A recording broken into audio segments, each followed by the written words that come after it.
They're creating a spell upon you. They're trying to convince you of a thing.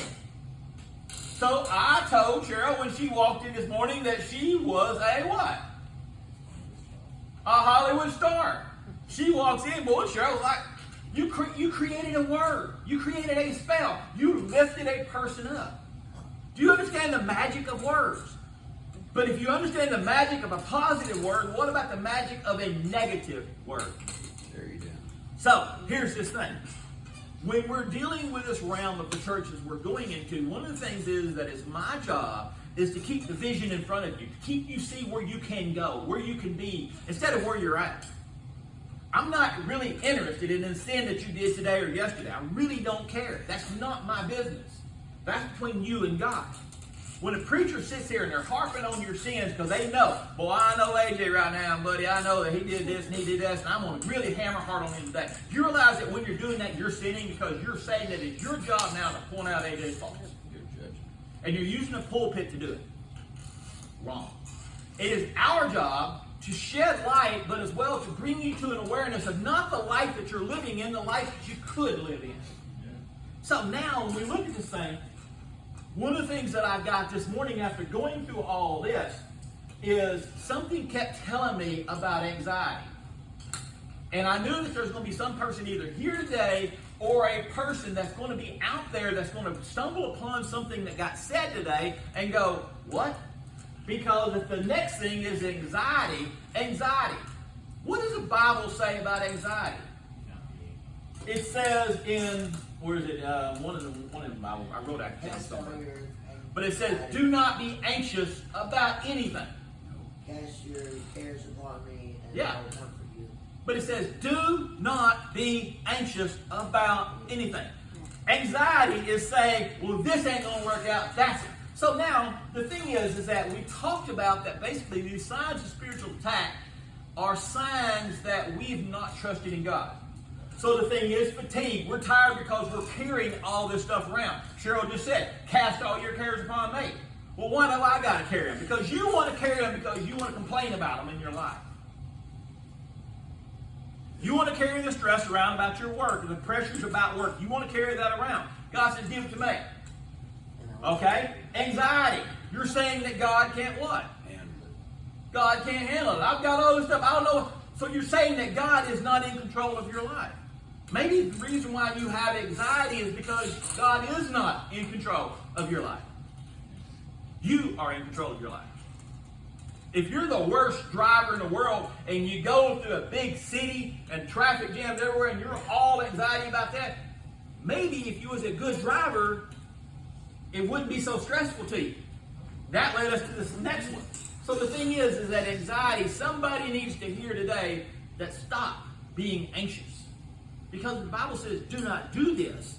Then we got to learn to say, look, it ain't going to happen to you. All right, now, the next one, stress. Do you not find it funny that stress is not mentioned in the Bible? Never seen it. I read it. Stress is not in the Bible.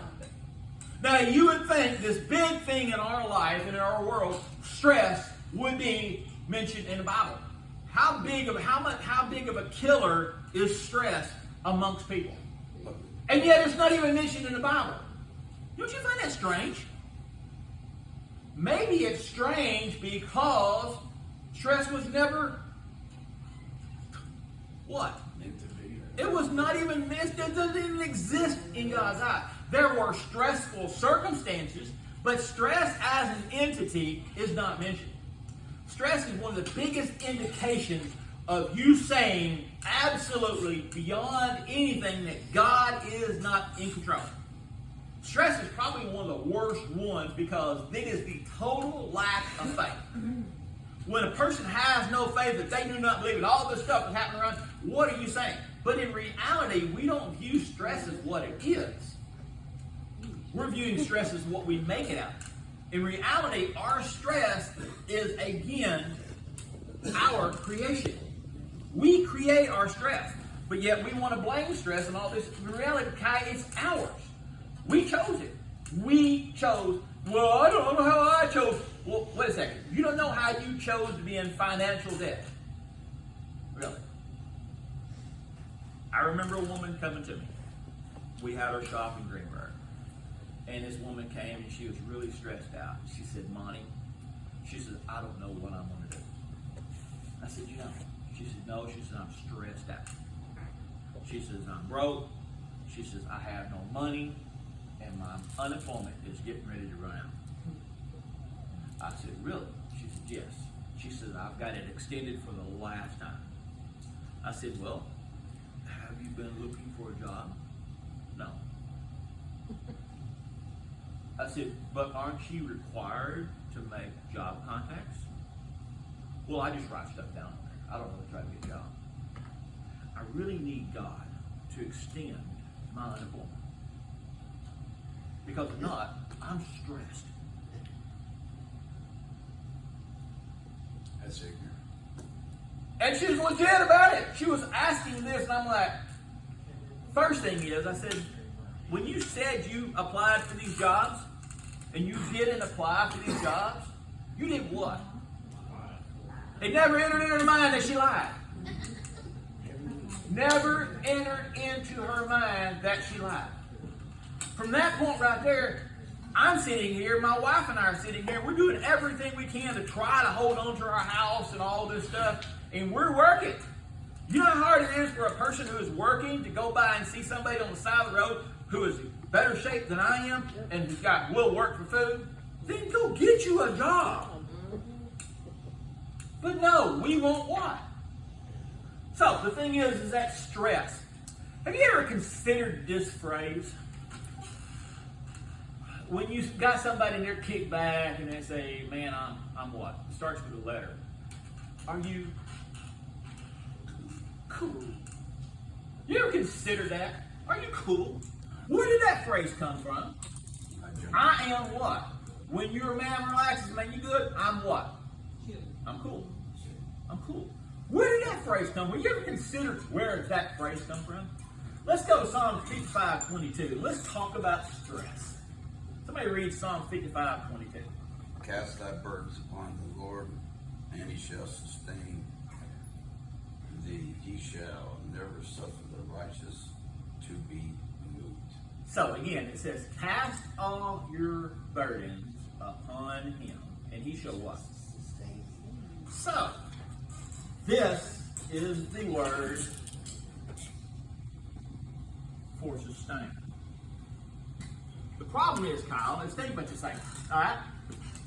If we take our example, that if we cast all of our burdens upon him. So in other words, if you're dying in your own life support, they are what? Sustaining you, correct? So, if you are in a position to where, let's just look at it from this aspect, if you're in a position to where you're burdened down, and he says, I will do what? Sustain you. So that means he'll keep you what? He'll keep you where you're at. Does not say cast all your burdens upon him and he'll relieve you, does it? No. He says he will do what? Sustain you. He'll keep you there. He'll keep you existing. To me personally, I don't want to exist, Lance. Do you want to exist? Exist means to stay where you're at. Me personally, I want to advance or evolve as a human being. Why is evolution so important? Because if you stay where you're at, it is said that if you are in the same spiritual place as you was a year ago, you've backslid. You've not grown. Sustain means to stay where? Stay right where you're at. If you go to somebody, it's called enabling. I will sustain you on your situation. You're enabling a person every time where they're at, and they need some money, they come whining because they need some money. You give them some money. What are you doing? You are sustaining them in their condition. Am I wrong? Nope, you're right. Enabling is to sustain. Is it possible then that again, here we go, we got words mixed up? Okay, so now let's lift up something here. So if we look at the word sustain, it means to seize, to contain, to measure, to calculate, and to support. Now this is where it gets really, really, really interesting. I looked at this thing, and how do you determine the strength of a person who lifts weights, Lance? By looking out? You can't judge that, can you? You cannot tell the strength of a person until they do what? Are put under pressure. And how they respond to that pressure. You could keep putting more. And the thing is as a bodybuilder or as anybody of any profession, if you want to get better, you have to be put under a form of stress. Because that's the only way you're going to grow. So the thing is that the more you put on and the more you can keep going, what does that do? It makes you what? Stronger, stronger, and stronger. But to what end? What is the purpose of our strength? So first thing, let's step back here and let's look at this word. What do you think the word for sustain is? Do you know what the word for sustain is in Hebrew? If you had this app, I got it would tell you. Believe it or not, the phonetic pronunciation of that word is cool. Cast all your cares upon him, and he will keep you cool. So basically, let's talk about this thing. Cool is when you are cool. The thing is that what is the measure of your coolness? Man, that's a cool dude. Well, what's the definition of his coolness? Well, this person, he lives up, puts the pressure on him. What does he do? He don't get worried about it, does he? When you're cool about things happening around you, David, what are you doing? I'm cool. Ain't bothering me. That is the definition of what this really means. So the thing is that if we take this word cool, it's K-U-L. So the first one is we understand that when he says he will sustain you, the first one means, is kaf, means the palm of your hand, or the palm of God's hand. So the first thing to understand is that when we're looking at a situation, when we're saying that we are cool, that everything is going on right, we know that through this, we know that God. So when we say this verse, it says, cast all your burdens upon him, Michael, and he will sustain you. That means he will hold you in the palm of his hand. He's got you. In Psalms, it talks about my feet will be what? Planted. That's the sole of your feet. In other words, where do you stand? I can stand, Michael, during this problem because I know that God has me in his hand. The next thing is this vav, is this one. It means a hook or binding. It also means a link to God. When you face a situation, you know that you are in God's hands and you have a link to God. You are bound to God. You know that God has us. Now, how does it change? I have been in a situation one time in my life. Y'all know the difference between the Baptists and Methodists, don't you? What's the difference? What church do you go to? The Methodists will say hello to you in the liquor store. There's the difference. Y'all can get that.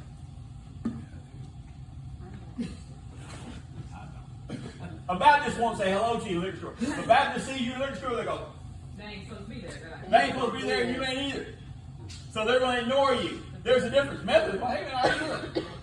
There's a difference. So the thing is that I remember one time there was this guy that me and this guy had a real problem, basically his whole family. And I walked into a liquor store. Oh my God, the preacher's talking about a liquor store. And I walked into a liquor store, and there was this guy, and his wife was mouthy, with don't know no mouthy women, and had his boy there with him. So I figured the wife would start it. Next thing I know, the boy would get it, because me, I'm on the mouth. I'm going to run, you run your mouth. I'm probably going to get back at you, because I'm a jerk. I'm a sarcastic jerk. So the thing is that then the husband, and I'm thinking, oh my gosh, I'm going to fight everybody. So I'm thinking about how am I going to defend myself? I'm I'm gonna bust a beer bottle and cut you somebody. But